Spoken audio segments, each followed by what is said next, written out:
So good morning. Thank you for coming this morning, and I would like to thank the organizer for inviting me to this wonderful event. I think this is the right time to do an event like this. It's always very humbling to talk after the rector and the dean and the managing director of the Technology and Science Fund here in Vienna. I'm going to talk about AI for engineering, and I'm going to tell you about a variety of real applications that we have been working on. So some of them are about package, load consolidations in the largest package delivery companies in the world. I'm going to talk about how you run a power grid, an electricity grid. I'm going to talk about how you plan the largest supply chains in the world. And I'm going to also talk about how we manage hydro resources in electricity grid. All of these are optimization problems. Before the pandemic, most people didn't know about many of these problems. But in the last 70 years, the engineering communities and the operation research communities, and even the computer science communities, developed a lot of interesting technologies for solving them. They are linear programming, convex optimization, nonlinear programming, combinatorial and mixed integer programming, and even constraint programming. And so all these technologies are amazing, and most of the time they work really well. But sometimes they fall short, and they fall short because they have, we have time constraints on the speed at which we have to deliver these solutions. And so most of the things that I'm going to talk about today are about how to overcome that particular challenge. And one of the things that we realized early on is that most of the problems that we are working on take place over real physical infrastructure. They can be the electricity grid, they can be ports. I know you don't have ports here in Austria, but in general, many countries have ports for driving the supply chains, and also manufacturing lines. And they don't, again, all this infrastructure are not changing very quickly. You don't build a new transmission line every day. You don't build a new ports or a new key cranes every day. And so when you think about this, many of the applications that we are actually solving are about solving the same problem over and over and over again, with instances that are actually resembling each other. They are different, and they may lead to very different solutions, but they are actually very similar in nature most of the time. And in many of these settings, you have a lot of data. You have data coming from, history, of your particular problems, but also forecast data, for instance, that you can leverage. And so we call these problems, multi-parametric optimization. So, and what that means is that you have the same optimization problem, the same structure, the same objective function, the same constraints, but what is different in the instance data that you get. So it's the same problem, but the data that feeds in the optimization problem is different each time. And what we want to do is solve this problem extremely fast. Because we have these time constraints, we have to deliver a solution very, very quickly. And so one of the things that has changed in the last 20 years is data. We have a lot more data. People are saying that data is the new electricity. So most of this talk is about how to leverage data for solving these optimization problems much better. Now, there are many, many different ways to do that, and I'm going to talk only about one of them.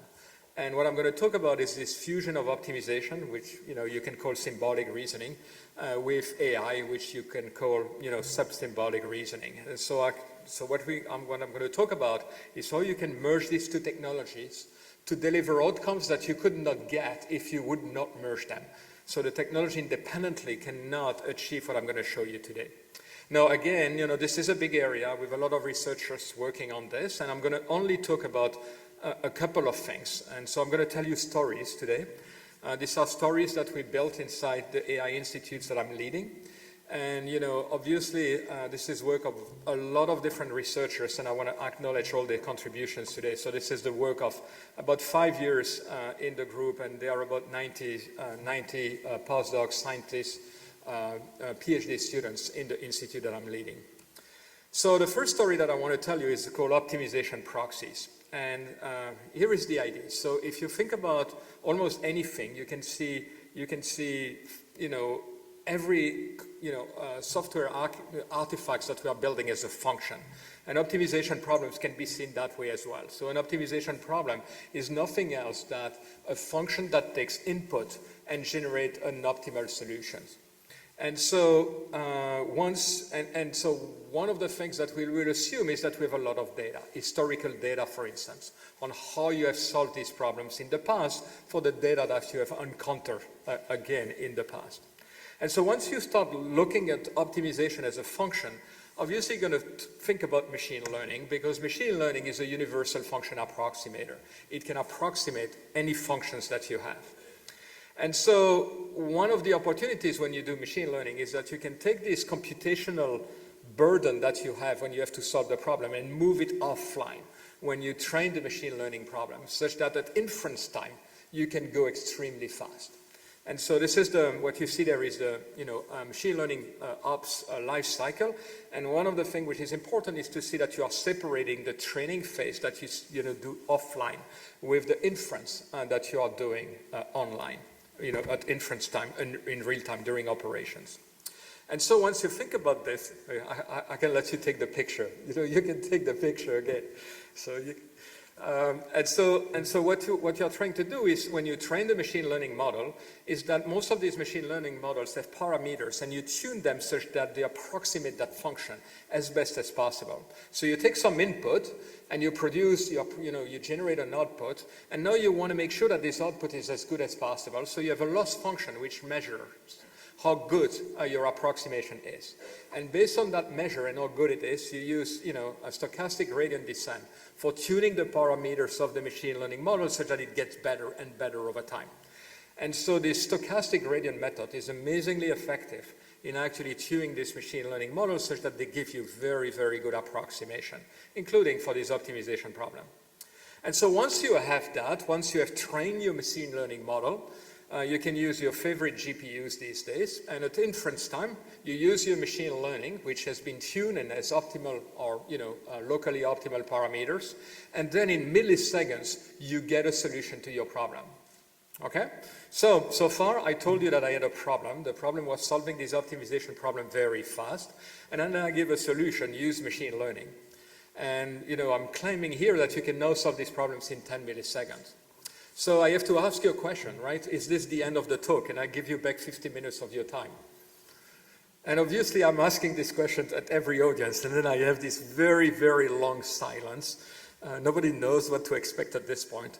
But the point is that these machine learning models are very good in approximating, but they are not very good in producing actual solutions to the problems that I'm interested in, because they are not reliable. They are not reliable because they cannot satisfy, by their very nature, hard constraints that you find in real life.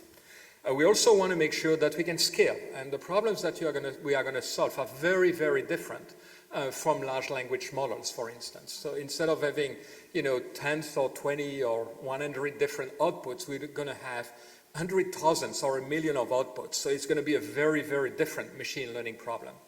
And then finally, when you deal with optimization problems, when you deal with the power grid or supply chains, you want solutions of very high quality. And ideally, in some of the problems, actually, you are required to produce solutions of a certain quality. So we have to make sure that the solutions that we are producing are of high quality. So the rest of this talk is actually making sure that we meet the reliability, the scalability, and the high quality requirements of many engineering applications. Okay, so what we do?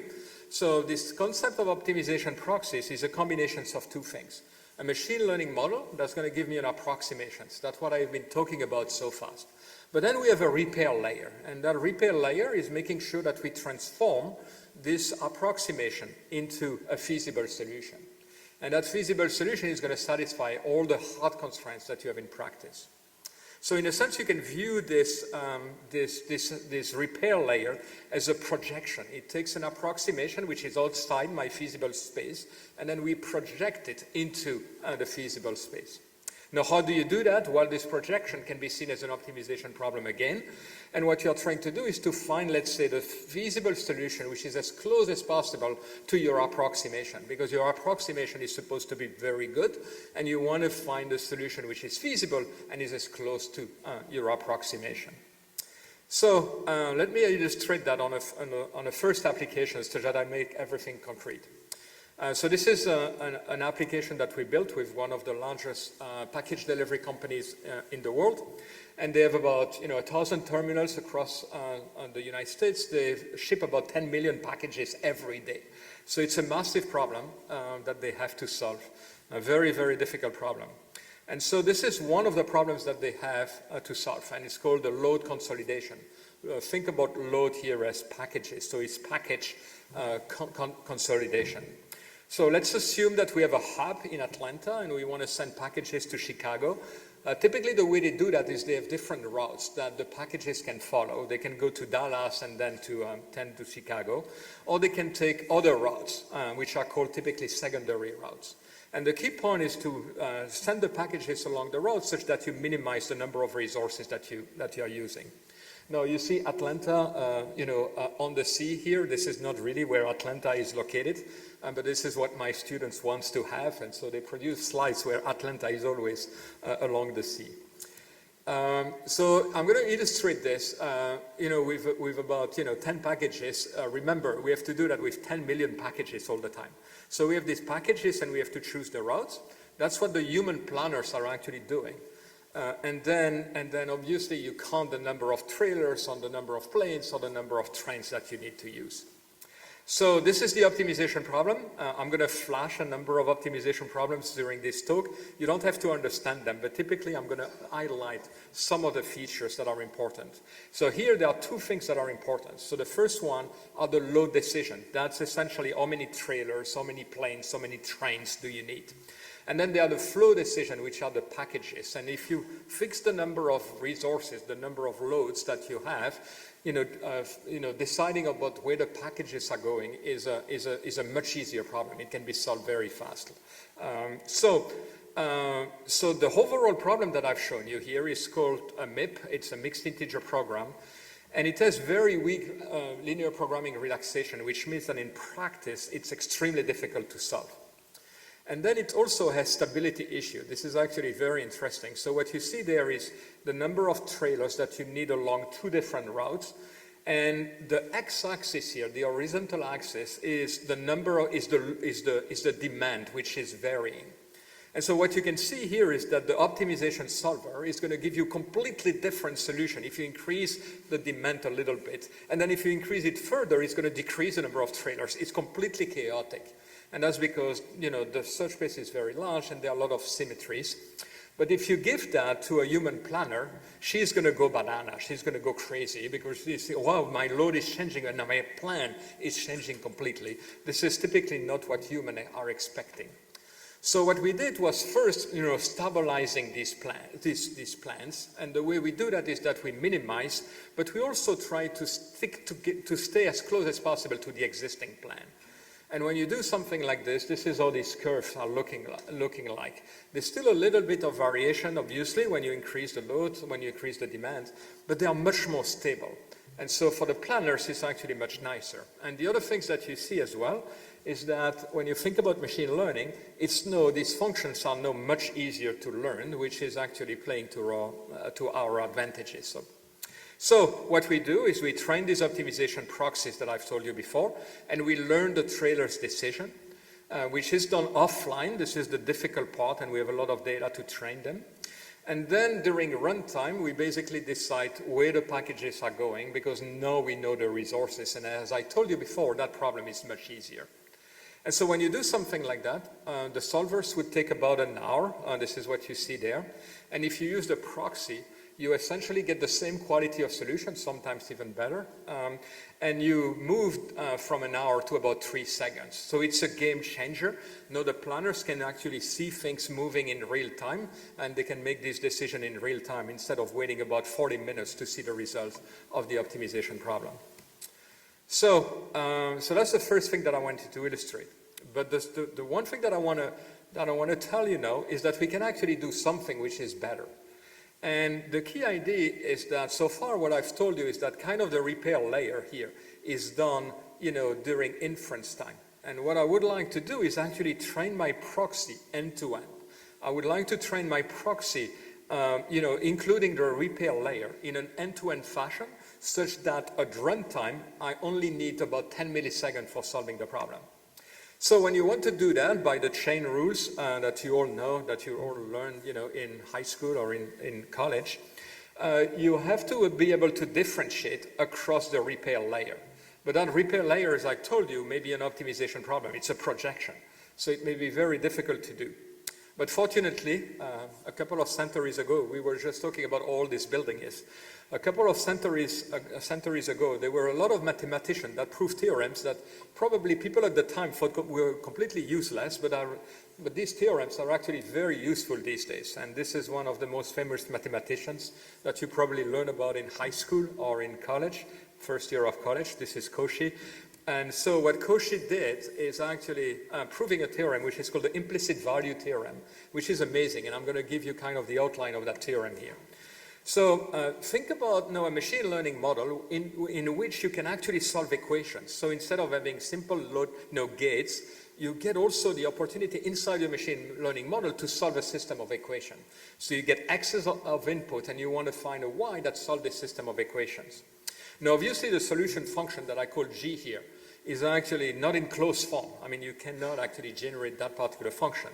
But what Cauchy found using the implicit value theorem is that the derivative, the gradient of that functions, are actually have a closed form, which is amazing. Because what you can do now, is actually put this layer, this system of equation in the forward pass of the machine learning model that I've shown you, right? So in the repair layer, you can solve a system of equation.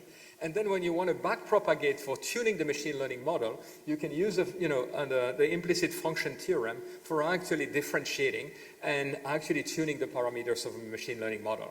Now you can't tell me, well, but what you show us is that the projectile layer was an optimization model, but an optimization model always satisfies a system of equation, which is called the KKT conditions, and therefore you have a solution to that system of equation when you do the forward pass, and in the backward pass, you just differentiate those particular functions, and you get a way to tune the parameter, the system automatically. So let me illustrate that on the power grid. And so I can't show you US data, but what I'm going to show you is data from the French system here. This is not the exact data, I can't show you that either, but roughly speaking, this is very close about how you would run the French system if it were managed by one of the system operator in the US. What you see on the left is the energy. This is the real-time market, which is solved every 5 minutes. And what you see on the right are the reserves, which are there if something happens, if you lose the generators, or if you lose a transmission line and you have to redispatch energy. And so these problems have to be solved every 5 minutes, and it is solved in real life every 5 minutes. And so this is how the optimization problem looks like. Again, you don't have to understand everything, but I want to show you kind of the intuition which is important for this talk. The first thing is that there is a hard constraint in power system, which means that which states that the load has to be equal to the generation. Load is actually consumption here again. This is non-negotiable. We would not have lights in this building if we would not satisfy these constraints. These are the reserve constraints. These are there, as I told you, to make sure that if something happens, we have additional reserve to actually dispatch some additional energy. And then the latest constraints are the transmission line, which are soft constraints in the US, but they are satisfied 99.9999% of the time because they have this very high coefficient in the objective function. The overall problem, obviously, is to minimize cost. So you're going to tell me, but this power system works. Why are you even talking about this? And the reason I'm talking about this is because of this. This is what happened a couple of months in Spain. There was a big blackout, about 24 hours or more. And so what happened is that there were a lot of energy, a lot of renewable energy in the system. Then there were frequency oscillation between France and Spain, between Spain and France. The French operator cut the HVDC lines, the high voltage lines between the two countries. Now there were too much energy in Spain, and they started, cutting some generators. They lost some inertia in the system, and then, you got this blackout. Now, every time I give a talk in Austria, I'm thinking about, I gave a talk in Austria about the mobility public transit system, and I was telling, Lucas told me, but, the first thing you said at that talk is that this doesn't apply to, Vienna, because Vienna is an amazing public transit. Austria is also a very good power system. But still, you can see on their particular slides is that they have to make sure that the power grid remains stable. And one of the things that they are actually talking about is exactly what I was telling you. Small drop in frequency can pose, risk of blackouts. And that's what I'm talking about, because if you put renewable in the system gets more and more difficult to manage. And so some of the operators in the United States, what they want is kind of this real-time assessment platform. You run a massive number of scenarios, for the entire day, solve about 300 optimization problems for every one of these scenarios, and then evaluate the risk inside your system. But, one of these simulations take about 15 minutes. Can you imagine if you have to run thousands of them? And you have to do that in a few minutes because you have to run the system every 5 minutes. So this is very hard to do. So what are we going to do? We're going to build an optimization proxy. And so once again, for the optimization problem that I've shown you, the economy dispatch, we're going to use the machine learning algorithm to predict a solution. And then we're going to use this repair layer to restore feasibility. And in this particular case, we can actually use repair layers that don't have to even use the implicit function theorem. We can have dedicated to the problems that we are solving. And so we will have essentially to train this thing end-to-end and go through these repair layers and then go back to the machine learning model to tune it. So I just want to give you the intuition about these things. With 2 generators, obviously we are doing that for 10,000 generators. And what happens is that the feasibility region is this red line there, and sometimes we don't have enough energy, or sometimes we have too much, so we scale the generator up or we scale them down. And so what you get is this formula like those, and they are beautiful. Why are they beautiful? Because they are differentiable almost everywhere. They have subgradients everywhere, and therefore I can backpropagate to them. They are differentiable, and therefore I can tune my machine learning model. And so when that happens, you take all these optimization problems that I've shown you, and you replace them with the optimization proxies, and now, instead of taking 15 minutes, you take 5 seconds. And you have these tools that 5 years ago we could not build. So this is the power of AI and the fusion of AI and optimization. Together they can do something that 5 years ago we could not do. And so this is a game changer for the industry, because now they have tools for managing these grids that they would not have before. So the time that it takes for running one of these proxies is 10 milliseconds. The optimality gap, these are almost near optimal solution. They are typically within 1%, typically between 0.5%. And then the training of the machine learning model is not like the training of a large language model. It doesn't take 6 months to train your model and a very large data center. It takes about 30 minutes on a reasonable, GPU-based machine. And so the training takes about 30 minutes. Okay, so far I gave you a good news. Now the bad news is that when you train this machine learning model, you need a lot of data. You need the data that maps the input to the output. And training this and just solving this optimization problem offline may take a few days. So that's the bottleneck that we have. And so the question is that, can we do better than that? And I'm going to show you something that I really love. This is a technique that we are using systematically now. And you can see, this is a picture of what I'm going to talk about in a minute. This is a robot learning on its own, right? And so the technique that I'm going to talk about is called self-supervised learning. And the key point is that we are in a very interesting situation here where we know the ground truth. We know what we are solving. We know the objective function that we are trying to minimize. This is minimizing cost and making sure that no constraint is violated. So you know the function that you want to optimize. So instead of using this loss function that I've shown you based on historical data, what you can use is actually drive the machine learning model with the objective function of the real optimization problem. And so when you do that, you only replace the loss function by this objective function that we have. And now again, by the chain rules, you can differentiate that and tune the parameters of your machine learning model such that it gives you very, very good approximation. And so this is amazing. Why is this amazing? Because I don't need any, training data.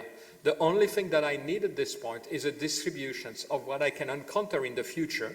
And in a power system, or even in the e-commerce application that I've shown you before, that's what we have. We have forecasts of the future, and I can use that for driving my input distribution. So what I'm telling you is that I only need a distribution of the input. I choose my machine learning model, and then I solve this optimization model here for training my machine learning model. No loss function, just the real objective function. And then the machine learning model, the optimization proxies for finding feasible solution.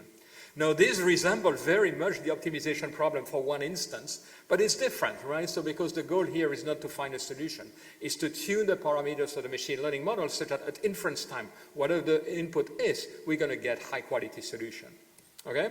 So in a sense, what I'm telling you is that, and this is based on I found this quote actually in a biology book, that was saying that, in the sum of the parts, they are only the parts, and they were referring to this as the cells in the body. But here, essentially, everything that I have done so far is talk about machine learning and optimization, but everything is optimization. And I'm obviously not the first one to have said that. This is a book by Stephen Wright and Ben Rex, and they were saying, they were applying optimization models to actually many problems in machine learning. So when you look at this, we can still solve the problems in milliseconds, although the proxies is more complicated now. But we also actually produce better solutions. They are typically within 0.5% of optimality. And we don't need training data. The only thing that we need is essentially training the optimization proxy, which take about 45 minutes on the real grid, the grid with 30,000 buses.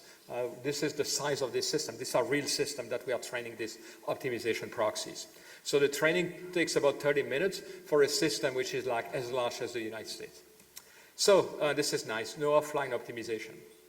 Okay, so this is the first part of the talk, the first story that I wanted to tell you about. So these are these optimization proxies that take an optimization problem and replace it by a machine learning model, a differentiable programs that find a solution.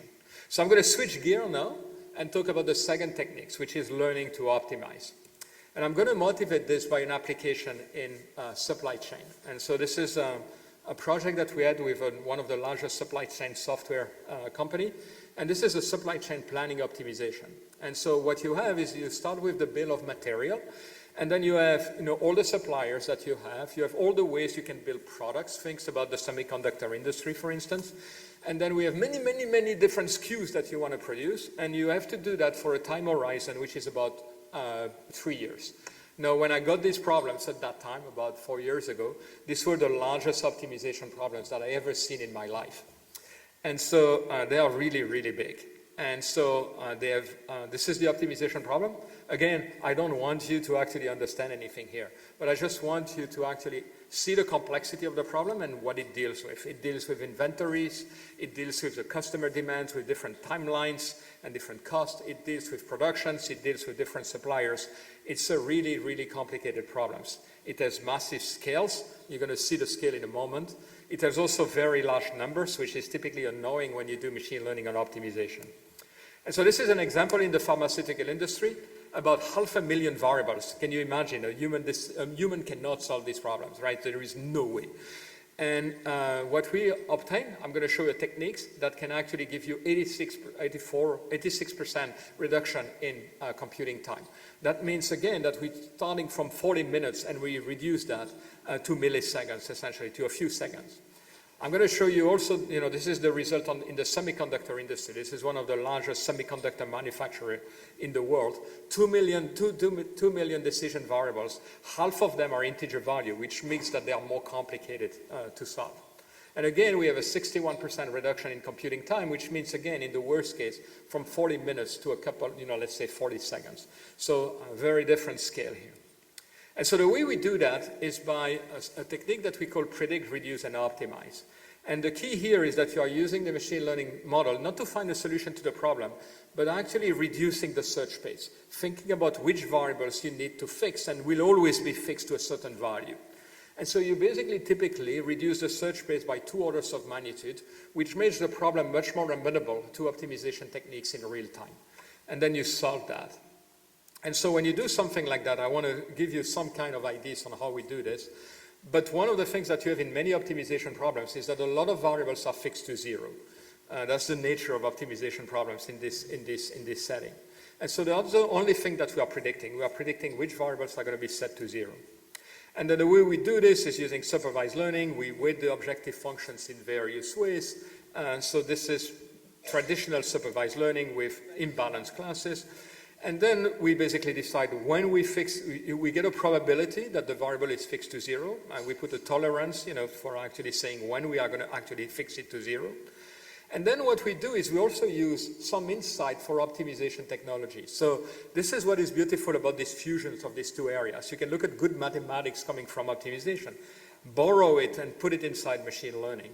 And one of the things that you have when you solve these mixed integer programs that I'm talking about is that when you relax them, you have a linear relaxation. And the reduced cost are essentially gradients, and they tell you what is the change in the objective function if you actually change them. They also tell you how much they have to be reduced before you actually improve the objective function. So we look at the variable which has very high reduced cost, which basically means that they're very likely to stay to zero. And so we combine these two things for actually generating a very good way of predicting which variables are fixed to zero. So to give you a sense, one of the problems where we have 2 million variables, we are mostly within 1% of optimality for about 90% of the cases. But there are some things that we really don't like. We are still 2 or 3% of optimality, which for an optimizer is actually disturbing. So we ask ourselves, can we do better? Can we do better? And so what I'm going to show you is that one of the things that we can also understand when you are running these things offline is where we are more likely to actually make mistakes. And we can take the variables where we are more likely to make mistakes and we can reintroduce them for the solver to solve. And so typically what we do is we use spatial and temporal features of the variables to do that. We cluster them in groups, and then we use a reinforcement learning technique, which is going to look at which variables are more likely to give us big improvement if we put them back in the optimization. And again, I don't want to go into all the details here, but we use techniques that were used in AlphaGo. And so this is very interesting. So what AlphaGo does is actually learning how to play the game, and they have a technique which is called learning a Q-value function. Again, I don't want to go into all the details, but when you have this reinforcement learning technique, basically one of the things that you have is this optimality condition. It's like the KKT condition that I talked about before. You have to have certain equalities that are true at optimality. And so that's the curve that you see at the top. And so one of the things that we learn is this Q-value function. What happens if you are in a certain state and you take an action? And so what we have to do is actually learn that function, and the way we learn that function is by making sure that the left-hand side and the right-hand side of these equations are equal. Okay, so how do we do that? How can we actually make sure that the learning is going to do that? Now we are in Austria, right? So Formula One is big, Red Bull is big. So what you do is that you generate a lot of trajectories. A lot of trajectories that are going to tell you what the system does when you do certain things. So think about this as very large simulation that we can run. From this simulation, we get the value of the approximation of the Q values in both sides, and we make them equal using self-supervised learning. And so we basically generate trajectories. We see, if there are differences between them, between what you are predicting and what they should give you, and then you use machine learning to reduce these differences. And so the results are amazing. For 98% of the instances, you are within 1.5% of optimality, or 95%, you are 1% of optimality. There are just these two instances that are very hard for us. Okay? So the story that I gave you so far is that we have these optimization proxies that can approximate end-to-end an optimization problem, or we can learn to optimize. We can learn to reduce the search space by fixing variables, and so on. I want to talk about a third thing, which is probably one of the things that I love the most in what we have been doing in the last couple of years, which is called approximating multi-stage stochastic optimization problem. So the question that I'm asking you is, can AI help with sequential decision making? And what I'm going to, and so this is, for instance, for training electricity grid, which have a lot of hydro. This is actually relevant to Austria because you have a massive amount of hydro here as well. And so when you have renewable, you have hydro, and you have to control your grid, I'm going to show you a technique that can speed up the optimization problem dramatically. And so these problems are very difficult. Why? Because typically you make a decision and then there is uncertainty. For instance, it rains in your hydro reservoir and you have more water. Or there is a drought and you have fewer water than you expected. Then you make another decision and then you reveal uncertainty. And then another decision and then uncertainty. And so this alternation between decision and observing what happens is actually very, very difficult. And so the best technique to do that is called stochastic dual dynamic programming. It's a generalization of Bender's decomposition. Benders is a Dutch mathematician from about, I mean, it just died a couple of years ago. It did a technique that was mostly ignored and then became really big in the last couple of years. So this is a bit sad. But this is an amazing technique, one of my favorite optimization techniques.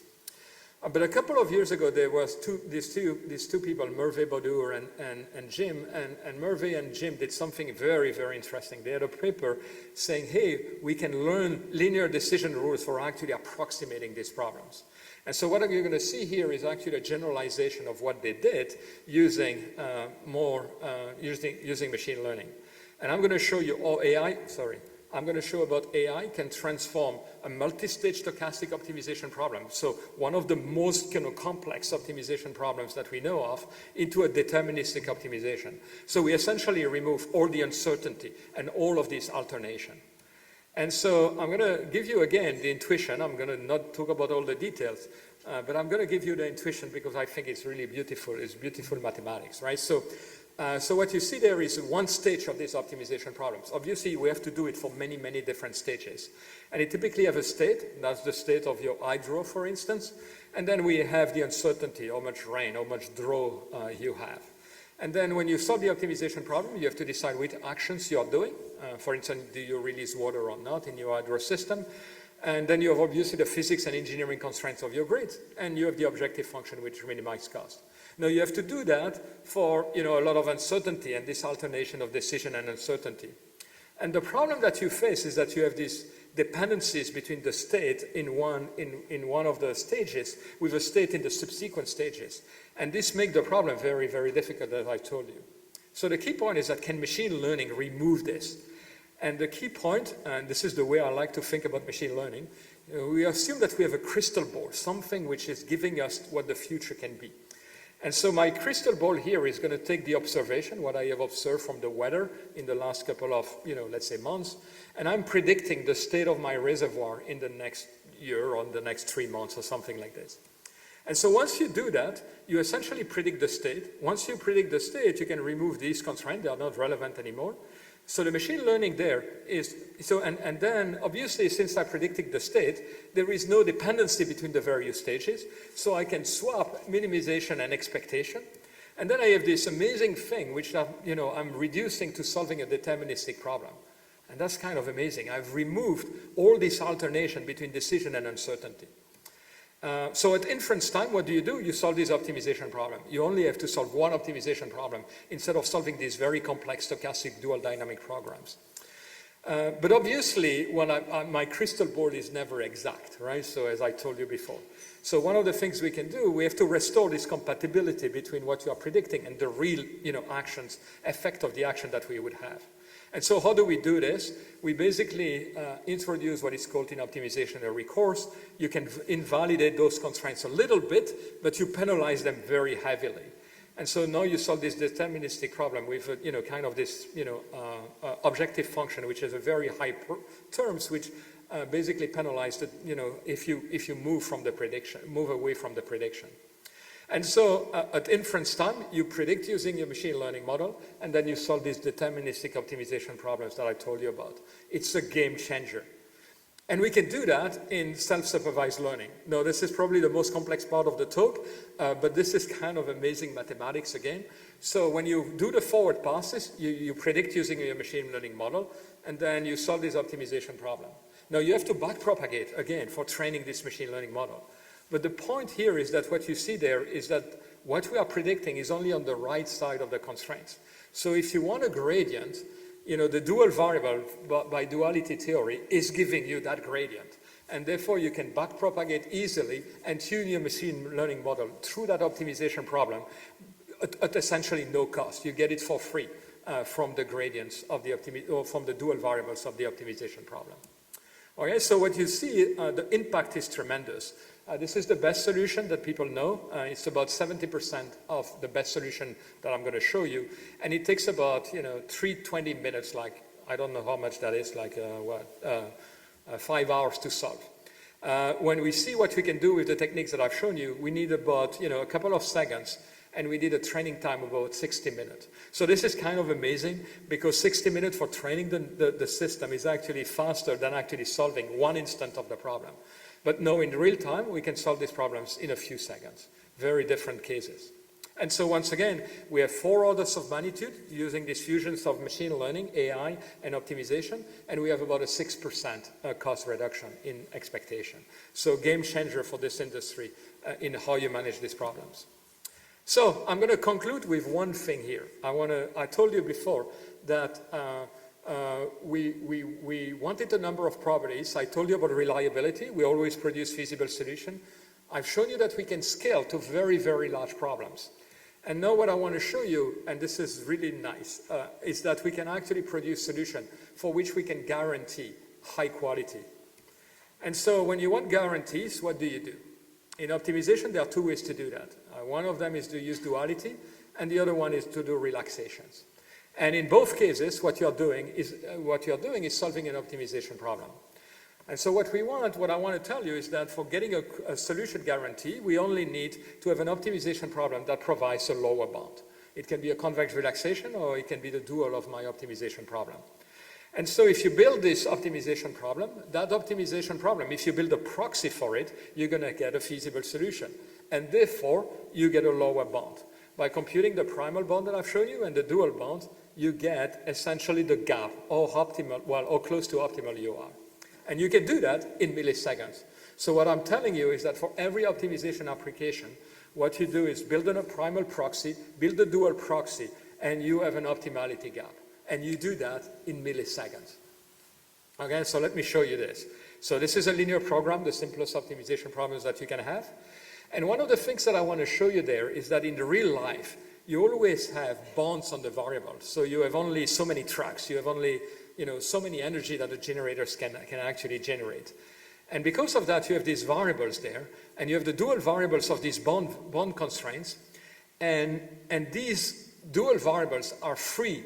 The dual variables of these bound constraints are free in the dual program. And because of that, this is like magic, right? So you can predict the y variable on the dual, and then you can restore feasibility almost immediately by using these 3 dual variables. So in a sense, what you do is a dual proxies which which predict some of the variables, not all the variable, the y variable, and then you restore feasibility using the bonds, the dual associated with the bonds, which is amazing because you can do that always. And so you get a partial dual solution that you transform easily into a feasible dual solution. And this works amazingly well. Okay, in milliseconds you get these bonds. But by nature of machine learning, sometimes you have outliers. And if you run a power grid, and suddenly for the next 5 minutes, you have 15% off of optimality, people are going to tell you, I don't want to use your system. Can you get rid of that? And so the key point, and this is the last thing that I want to talk about, is that you can actually train both the primal and the dual problems at the same time. So you train a single machine learning that gives you a primal and a dual solution. But what you optimize is not the objective function of the primal or the dual. You optimize the duality gap, the optimality gap. And so when you do that, your objective function becomes like this.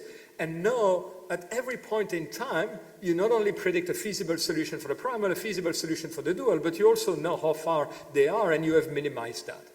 And if your optimization model is too large, you can always go and solve the optimization problem using the optimization solver. So you have essentially a self-certified machine learning algorithm for actually, or AI system for actually producing very quickly high-quality solution. And so if you want a solution within 1%, what I'm just showing you gives you about 1,000 times speed up, 3 orders of magnitude. If you want to be between 0.5% of optimality, you get 2 orders of magnitude speed up. You can tune that depending upon what you're comfortable as an optimality gap is concerned. All right? So I want to skip all this because this is super complicated and I don't have the time. But this is beautiful as well. This is what is called primal dual learning for very complex problems. But again, this is a problem where we would spend 2.5 hours just solving the optimization problem that we can now solve in 10 milliseconds. So again, a big game changer. And this is what we do with some of the operators in the United States. So let me finish. What I told you is a couple of stories, only good news. I told you about how you can do load consolidations in e-commerce. I told you how you can manage power grids such that what happened in Spain doesn't happen again. I've told you how to manage hydro. I could talk about similar applications in mobility, in retail, and so on. But these stories are basically telling you that if you fuse AI and optimization, kind of symbolic AI and sub-symbolic AI, you get things that the technology couldn't do before. And so the key point is fusing AI and optimization, or fusing symbolic reasoning and machine learning. And I told you 3 ways to do that. One of the ways is optimization proxies. The other way is learning to optimize. And the third way is actually transforming this multi-state stochastic optimization into a single optimization problem. And for every one of them, and this is important, I told you that you can be reliable, you can actually deploy this in critical infrastructure, you can be scalable in solving the problems that industry cares about, and you can guarantee the quality of your solution. So as an optimizer, this is really what I would like to have. These are obviously only the success stories. I'm not talking about all the failures, but I hope I got you excited about this area and how you can combine AI and optimization to change the field and change some of the things that we are doing with a very significant societal impact. And so this is one of the things that the institute I'm leading are always trying to do. How can you actually use AI such that it make an impact on the world? So thank you very much, and I'll be happy to answer any questions. Thanks.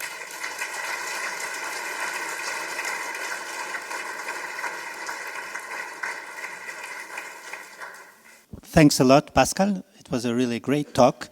And you managed with 120 slides to have a clear presentation. This is great. Yeah. So we have no time for questions. Please.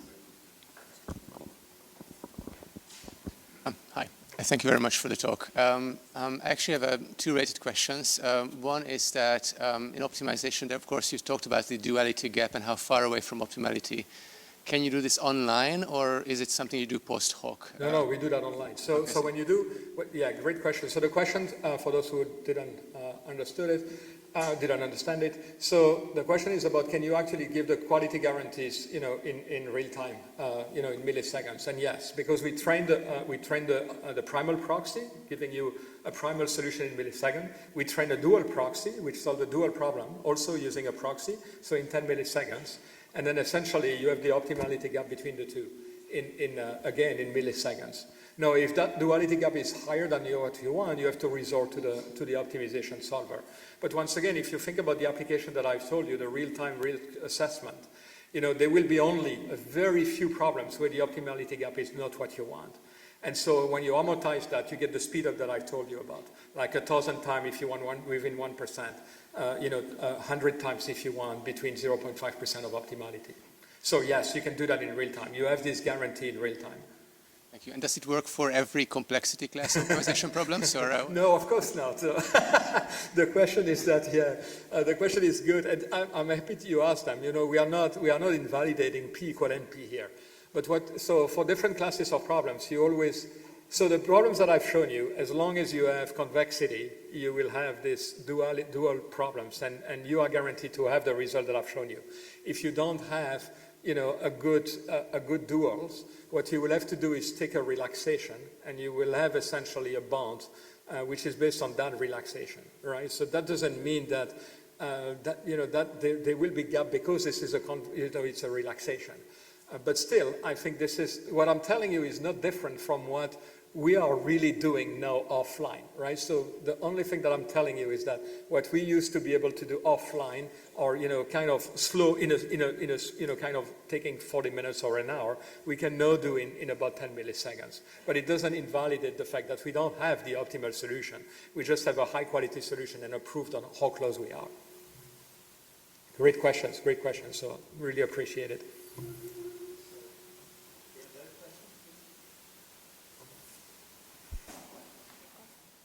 Hi, Nicky Popper. Maybe I missed it because more a simulation than an optimization guy, but the question is, you mentioned that you have systems with, of course, a lot of variables.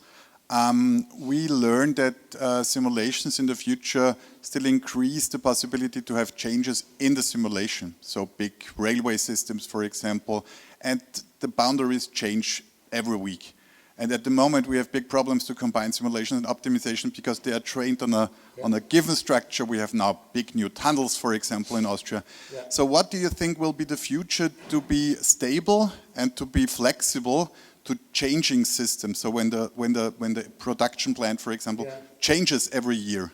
So what do you think will be the future according to the flexibility of optimization algorithms? Yeah, thank you. Again, a really good question. So I think what you see in your industry probably is actually what is happening in many different industries. The scale of the problems have been increasing tremendously, and people are always trying to do sensitivity analysis. What you're talking about is sensitivity analysis, and I would tell you a couple of things. So first, by the nature of the machine learning model, let's say the AI system that I build, the differentiable programs that I'm building, you have sensitivity analysis almost for free for the same structure of the problem, right? So here I can tell you how the grid would vary if I change the conditions a little bit. So we get that for free.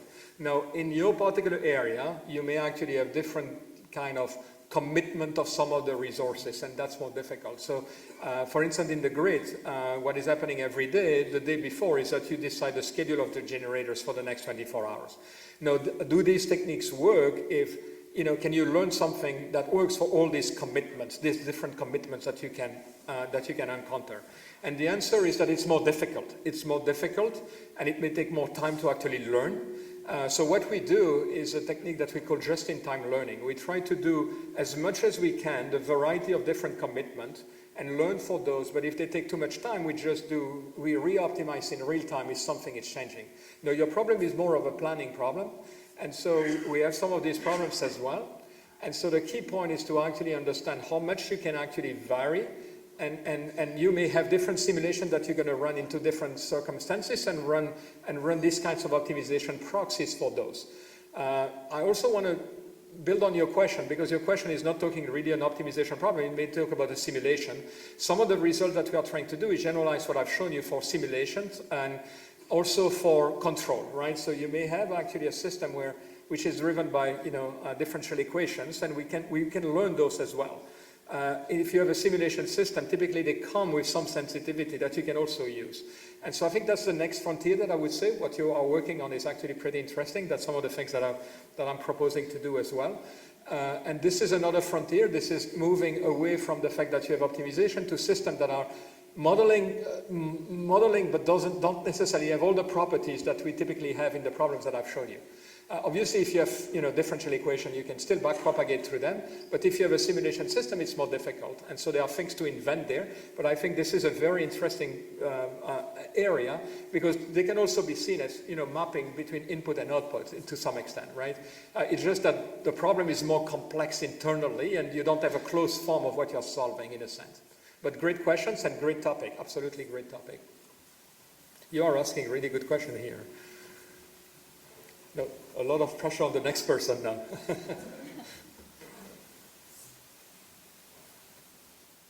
Hello, thank you for the amazing mathematics, a great start to the week, and also congratulations for all the great achievements, really nice. From your many slides, one that still sticks in my mind is this operator that freaks out seeing the results of the AI system. So I just wanted to ask you whether you considered also the needs and what these operators wish from these AI systems, right? Does it mean to trust the solution of the AI system? Are your solutions explainable, transparent for being able to be embedded in a trustworthy manner with these workers? Yeah, Thanks. Great question. So I think there are multiple things that you are asking, not a single thing, but I think the trust, getting the trust, I think in the introduction people were talking also about trust and trustworthy system. I think this is extremely important. Most of the work that we are doing is just trying to make sure that they trust the system. So you have to produce solutions which are feasible from a physics and engineering standpoint. So that's part of it.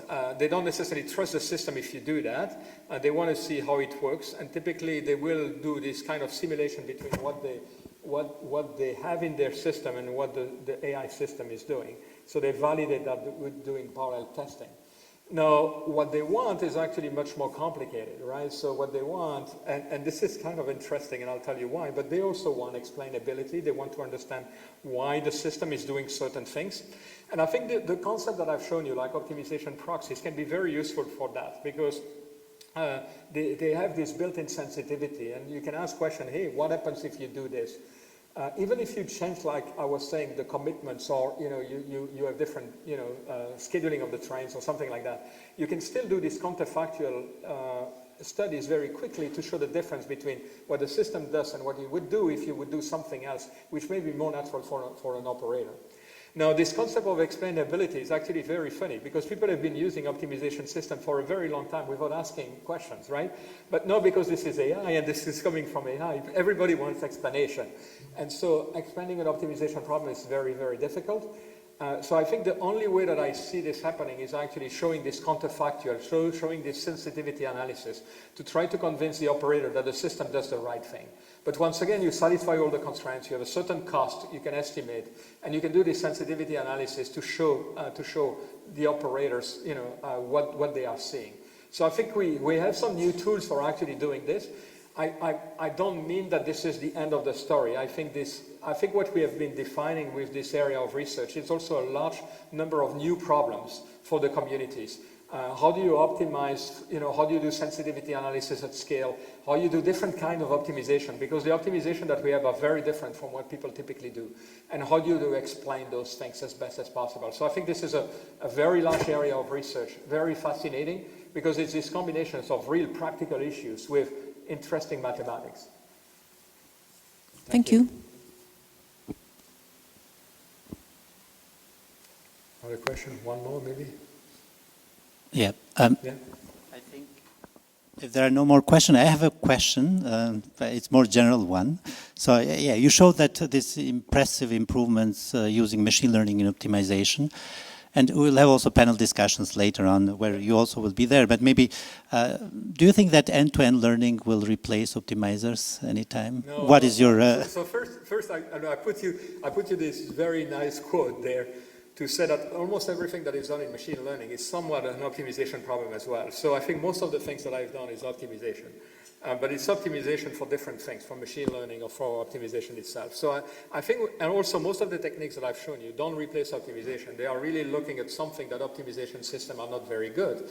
And so we are basically orthogonal to what they have been doing.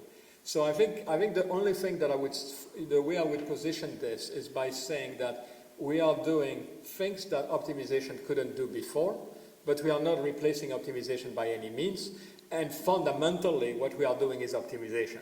And fundamentally, a lot of what machine learning is doing these days is optimization. And so I think there is this very nice synergies between AI and optimization. I showed you only half of the story, right? So which is how can you use AI for speeding up optimization. There is also a completely different area, which is how to use optimization for speeding up AI. And I haven't talked about that at all, but this is like an entire area as well. And so I think you have these very nice synergies between the two fields.